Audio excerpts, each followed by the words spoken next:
So this is my iris, and it is it's done blooming. This is the middle of June, and it already bloomed. I cut off the dead stalk, and then I've let it sit here for a couple of weeks so that it could gather strength. But iris is something that multiplies really quickly.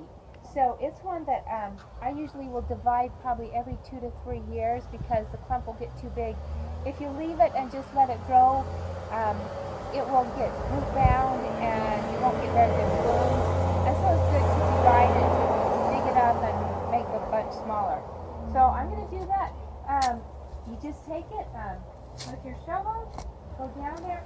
Now one thing, whenever I'm digging anything and my ground is really hard and dry, I don't even mess with it. I wait until I've just watered, or I go put water on it and come back the next day. If you do it when the ground is hard and dry, you're going to hate gardening. So don't even mess with it like that. So I'm going to just dig this up. It comes out really easy. Iris, the roots are really close to the top. Usually a lot of times you can actually see, whoops, I broke that one off. A lot of times you can see the tubers right on the top of the ground. Oh, this is not wanting to come out. Hang on. Okay, so now here's a nice piece of iris. I could replant this. I could give this away. I think my daughter might want some. So when she plants this, you're not going to want to plant it deeper than it was to begin with. So iris is very much on the surface, so you're going to plant it kind of on the surface, only down about this deep. So I'm going to go ahead and cut this clump down. I think I'll take a little bit more out of this one because they get too big and too root bound. One thing I really like about iris, this is some that I got from my grandmother, or from my mother who got it from my grandmother, and I'm kind of excited to pass it on down to my kids also.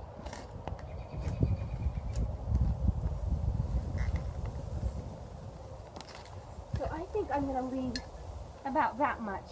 I'm going to leave this part here, and it will multiply and keep going.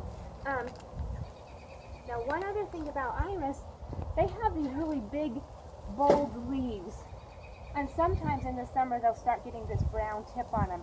So if you don't like the big, tall, bold leaves, or if they're getting brown on the ends, you can actually just take some scissors and cut them off part way. It kind of just makes them a little bit less noticeable. I wouldn't take the leaf down all the way because it still needs it for photosynthesis for the health of the plant. But sometimes I like to do this just because I feel like it makes my garden look a little bit neater. But that's totally up to you. You can leave them big or cut them down. So anyway, that's what I do with my iris. They're pretty easy to grow. You can divide them early in the spring, but probably the best time is after they've done blooming. Give them a few weeks, wait till the end of June or July, and then do it.